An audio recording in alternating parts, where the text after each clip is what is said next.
Always great catching up with my next guest, Montana De La Rosa, who's going to be back in action next Saturday, UFC Fight Night against Talia Santos. Montana, how's it going? It's going great. How are you? Doing well. Happy American Thanksgiving. I know you're not celebrating this year because of the fight coming up, but I wanted to start there, actually. When did you actually get notice of this fight? Because I saw it like pop up on my Instagram timeline. I was like, oh, that's cool. You're getting another fight. Yeah, so I got notice of it like 3 weeks ago, and I was kind of planning on having a fight like early December. I really wanted to get back in there before the new year, so I'm just really glad I got the opportunity. Yeah, and that's good. And at least it's before Christmas and everything, so at least you can, enjoy that or whatever. But yeah, let's quickly talk about your last fight. I know things did not go your way in that one, but what did you learn the most from that performance against Araujo back in September? Man, I actually felt really good inside the octagon against Araujo.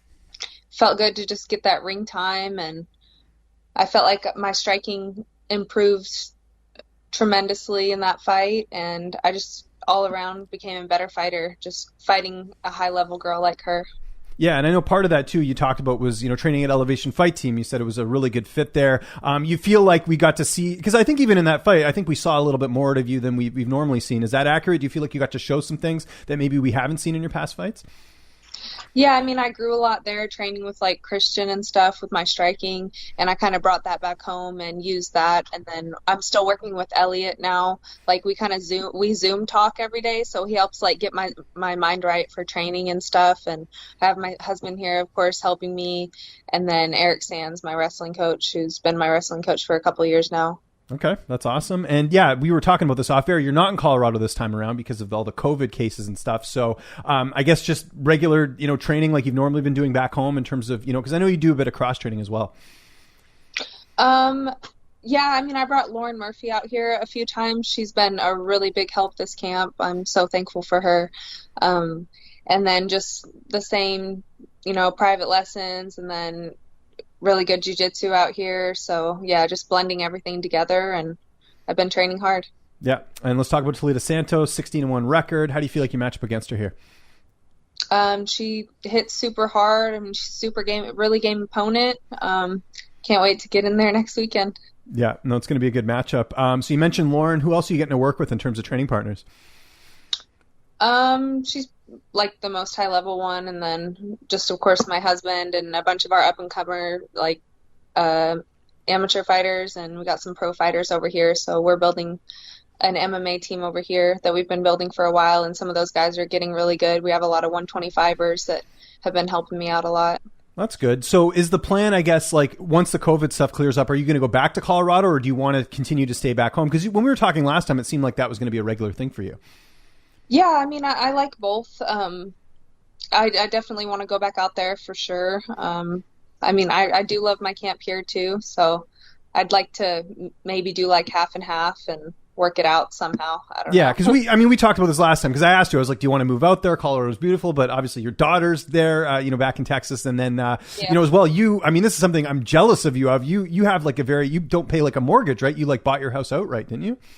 Yeah, we've owned the house for a while, and it's getting so small though. We want to upgrade, but a couple more fights and then we'll probably upgrade the house. get a bonus, and then you can kind of get a couple more bedrooms in there or something, or get a different house, which is cool. Yeah. How about the weight cut? Like you said, not celebrating Thanksgiving, so you're probably good there. No, don't have to worry about turkey. Yeah, I really didn't get too heavy after my last fight. I've been on a diet now for like 5 weeks, so it'll be smooth. It'll be easy.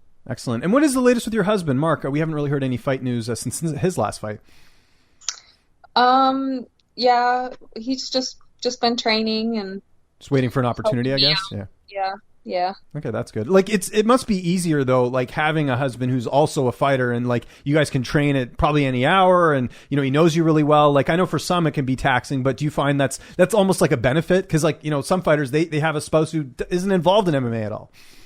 Yeah, I think it's a huge benefit, especially seeing like a lot of the like normal guys who have like wives who stay at home and kind of take care of the kids and the family. They get kind of mad that their husband's always leaving to the gym and stuff. So it's nice that we're both on the same page, and I can just be like, hey, let's go train like 2 to 3 times a day. Like we're always getting it.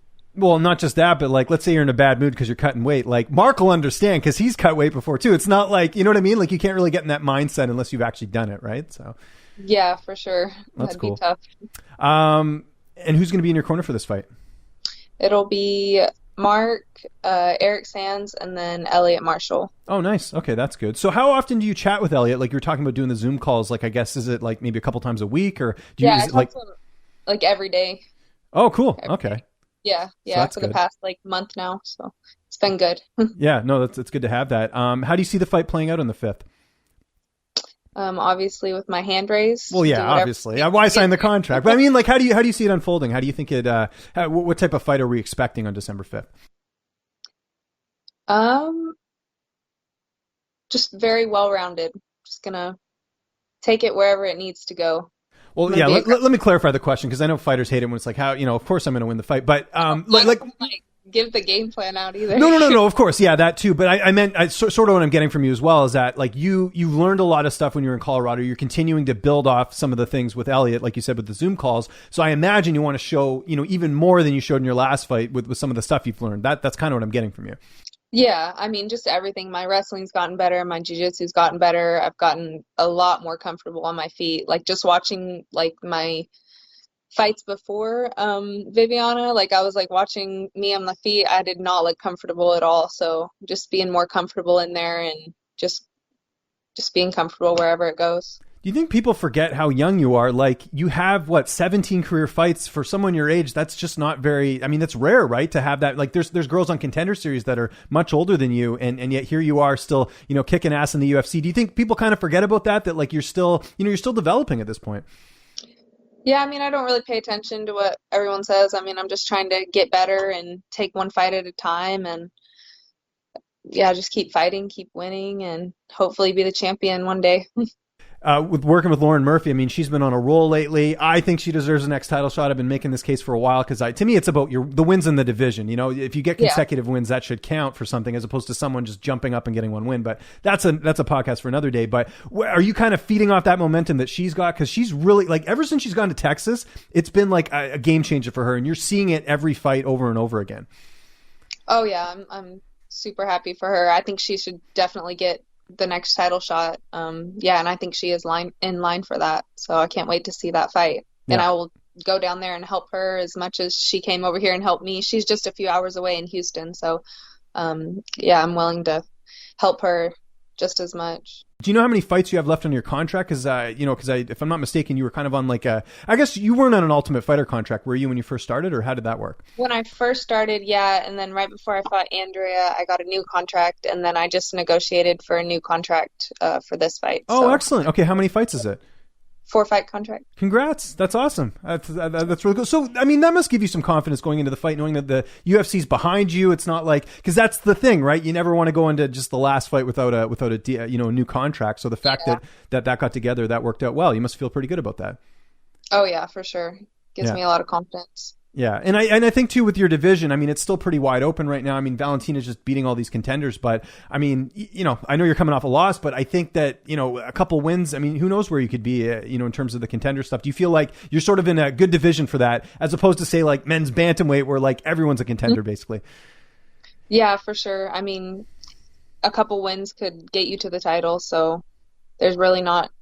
I think there's only like 20 girls in the division, so. Maybe more. I don't know. I suck at following, but I don't even know where. You got a lot going on. Trust me. I get it. That's fine. Hey, are you still doing the MyBookie stuff? Remember we talked about that last time and like how like you have to do like all the picks. Like I feel like I saw one recently. No, are you still doing it? Yeah, I've been doing it. Whenever they ask me to, I do it for them. Yeah. How many takes do you have to do? Are you getting better at it? Yeah, I'm getting a lot better actually.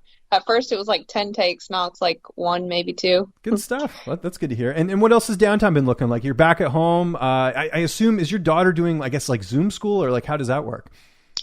She's actually in school and she's been wrestling. So everything's pretty normal out here. Oh, right. In Texas, of course. Yeah. That makes sense. So that's good. She has a wrestling tournament this weekend. She just won a tournament last weekend. So that's pretty crazy. Normal. And she wrestles with boys, does she not? Yep. So that's cool. Does she want to? I mean, maybe it's too young, but does she want to be a fighter, or is she just happy doing wrestling?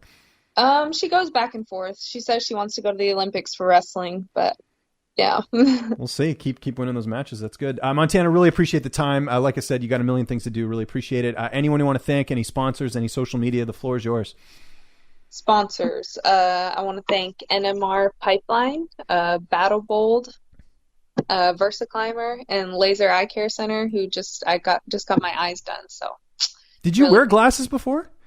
Yeah, I had contacts, and then my last fight, they made me take my contacts out before the fight. So I was like, dude, I got to do something about this. Whoa, hold on a second here. That's a bombshell. I didn't even. So you probably couldn't see very well in the last fight. Well, I mean, I stuck them back in. Oh, gotcha. Okay, I was gonna say you were like, that's like you can't fight if you can't see. Yeah, there's just no way I could. And if they were more strict and they were like watching me really good, then I would have been screwed. And I was freaking out about that. Okay, yeah. Well, that's a stress in itself. So hold on. So they told you, was that when you were walking to the cage they saw the contacts, or was it in the back? In the back. And then I kind of just like put them in my pocket and then went to the restroom and like put them in again real quick.